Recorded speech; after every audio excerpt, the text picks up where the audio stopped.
پیارا تھا. وہ نمونے تھے, ان کو دیکھ کے لوگ ایمان لاتے تھے. ہم عجیب قسم کے نمونے ہیں, ہم کو دیکھ کے لوگ بھاگ جاتے ہیں کہ نہیں, ایسا اسلام ہم کو نہیں چاہیے. میں آپ سے بتا چکا ہوں, کوئی پروفیسر کینیڈا کا ہے میتھمیٹکس کا, 14 سال کی اسٹڈی کے بعد وہ اسلام قبول کیا ہے. اس نے کہا کہ میں 2 سرویز کنڈکٹ کیا. ایک سروے یہ تھا کہ کرسچنز جو ہے اسلام کیوں قبول کریں. ان کا پوروں کا ایک ہی جواب تھا کہ وہ قرآن پڑھے اور اسلام قبول کرے. اور میں پہلی دفعہ زندگی میں کوئی نہیں کرا تھا, میں یہ سروے کرا کہ جو کرسچنز اسلام قبول کرے تھے وہ پھر کرسچینٹی پہ واپس کیوں چلے گئے. کینیڈین ہے.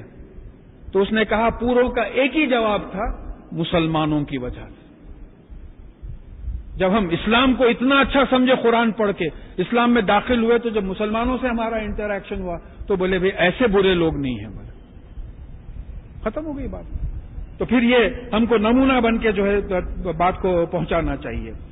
اس کتاب کی شان یہ ہے کہ جب مومن اس کو سنتے ہیں تو ان کا ایمان اور بڑھ جاتا ہے. دیکھیں, یہ میں ہمیشہ میٹر کی آیتیں بولتا ہوں کہ دیکھیں یہ بات سننے سے آپ کا ایمان بڑھا ہے. یہ کچھ گدگدی ہوئی کیا اندر, یا ڈیف ایئرس بیٹھے ہوئے ہیں بیکار. یہ مومن کی پہچان ہے, ایمان کی پہچان ہے. کسی صحابی نے رسول اللہ صلی اللہ علیہ وسلم سے کہا کہ یا رسول اللہ صلی اللہ علیہ وسلم, آپ کی صحبت میں ہم جب بیٹھتے ہیں تو کچھ عجیب کیفیت ہوتی ہے, اور پھر یہاں سے جب چلے جاتے ہیں تو ایسی باتوں میں وہ ہو جاتے ہیں کہ ہم کو اندر سے برا معلوم فیل ہوتا ہے, گلٹی فیل ہوتا ہے. تو آپ نے پوچھا ایسا ہوتا ہے؟ تو بولے ہاں, یہ عین ایمان کی نشانی ہے, یہ ہم کو گلٹی فیل نہیں ہوتا. تو یہ بات جو ہے ہمارے ذہن میں آ جائے کہ ایمان, اللہ کا کلام سننے کے بعد ایمان میں زیادتی ہو. اور پھر شیاطین قرآن کے سننے سے دور کر دیے گئے ہیں, یہ بھی قرآن کی آیت ہے, جہاں ایک اشارہ ملتا ہے کہ اسی لیے قرآن کو ہلکی آواز سے پڑھنا چاہیے. بھئی آپ بیٹھے ہوئے ہیں گھر میں, مسجد میں, تھوڑی سی آواز سے اگر قرآن پڑھیں تو ہو سکتا ہے اس آیت کی وجہ سے شیاطین دور ہو جائیں, قرآن سمجھ میں آئے بیٹھ کے. اب اتنی زور سے بھی نہ پڑھے کہ وہ بازو والے صاحب نماز کے بجائے آپ کی صورتیں جو ہے اب نماز میں پڑھتے چلے جا رہے ہیں, ان کو ڈسٹرب ہو رہا ہوتا ہے. مساجد میں بعض وقت ایسا ہوتا ہے, اتنی زور سے تلاوت ہوتی ہے کہ جو ہے دوسرے لوگوں کی نماز میں ڈسٹربنس ہوتا ہے. خود اپنے کو جتنا سنا جا سکے. اور قیامت میں رسول اللہ صلی اللہ علیہ وسلم اللہ تعالیٰ سے شکایت کریں گے کہ میری قوم نے اس قرآن کو چھوڑ دیا تھا مہجورا. یہ دیکھیے, یہ بڑی یہاں ایک عجیب رقت کی کیفیت پیدا ہو جاتی ہے. سورہ فرقان کی جو ہے یہ سورہ فرقان کی 30ویں آیت ہے. یہاں یہ بتایا گیا ہے ہم کو شفاعت کی امید ہے, رسول اللہ صلی اللہ علیہ وسلم شکایت کی امید نہیں ہے. اس آیت میں بتایا گیا ہے کہ رسول اللہ صلی اللہ علیہ وسلم قیامت کے دن اللہ تعالیٰ سے فرمائیں گے کہ یا ربی, اے میرے پالنے والے, یہ میری قوم ہے جس نے اس قرآن کو فاتخذوہ مہجورا, یعنی اس کو ہجرت کے طور پہ لیا تھا. ہجرت کس کو بولتے؟ پرماننٹلی چھوڑ دینا.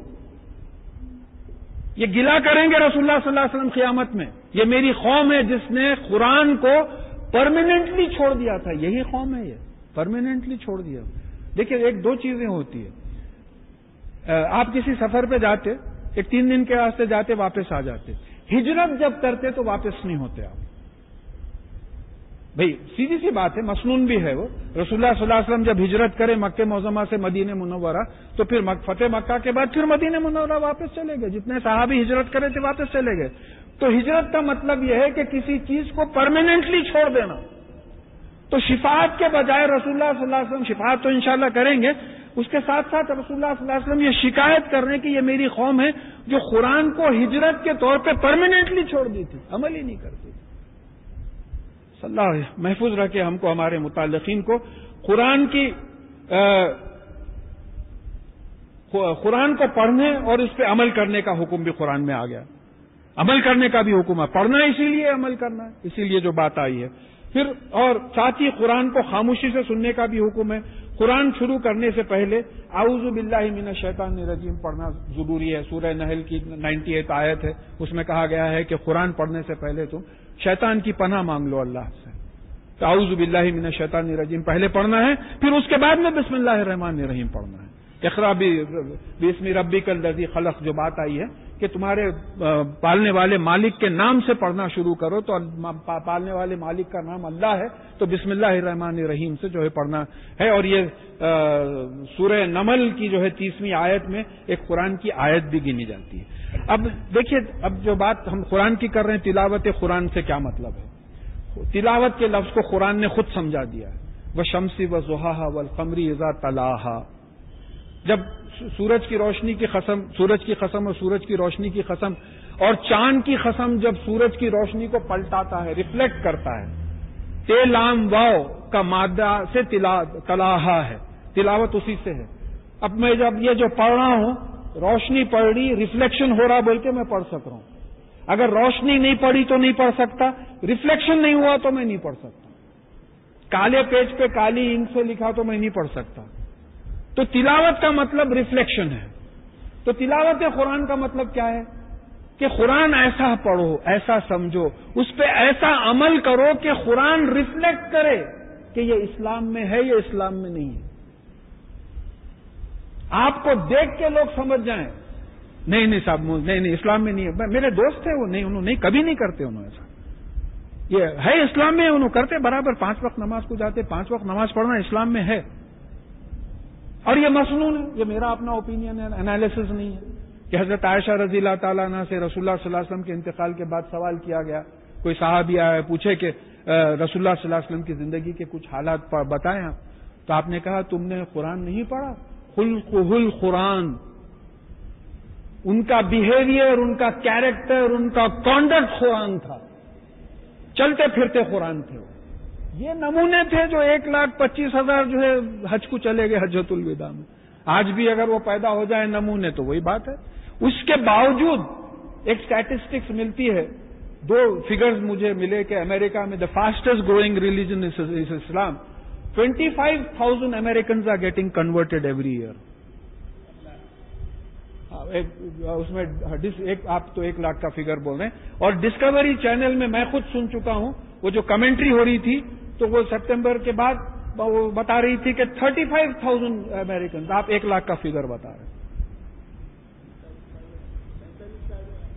ہاں، تو اب آپ یہ سوچئے کہ ہم جیسے ٹوٹے پھوٹے مسلمانوں کو جو ہے اللہ تعالیٰ نے یہ ذریعہ بنا دیا ہے. اس طریقے سے جو ہے اسلام کا یعنی یہ ہو رہا ہے کہ اگر ہم واقعی تلاوت قرآن کا نمونہ بنے تو کیا حشر ہوگا، ساری دنیا ہی انشاءاللہ قبول کر لے گی. اب یہاں سے بات سمجھیے کہ جو رسول اللہ صلی اللہ علیہ وسلم اور صحابہ کی جو بات تھی اس کے بارے میں قرآن میں ایک آیت آئی ہے کہ الذین آتیناہم الکتاب یتلونہ حق تلاوتہ. ہم نے جس کو کتاب دی تھی وہ اس قرآن کو کی تلاوت ویسی ہی کرتے ہیں، پڑھتے ہیں، سمجھتے ہیں، عمل کرتے ہیں جیسا کہ اس کا حق ہے. تو قرآن میں ان کو جو ہے سرٹیفائی کیا گیا کہ یہ ایسے لوگ تھے. اب قرآن کی آیتیں یہاں جو مجھے امپورٹنٹ دکھی وہ ختم ہوئی. اب حدیث پہ اگر آپ آئیں تو قرآن مجید میں 5 چیزیں ہیں: حلال، حرام، محکوم، متشابہ اور امثال. بس حلال کو حلال سمجھو، جیسا گائے بکری بھینس کا دودھ پینا حلال ہے، حلال کو حلال سمجھو، اس میں کچھ مسئلے مت کھڑا کرو. حرام کو حرام قرار دو، شراب پینا، جوا کھیلنا، زنا، یہ تمام چیزیں حرام ہیں، حرام کو حرام قرار دو، حرام مانو مت پکڑ.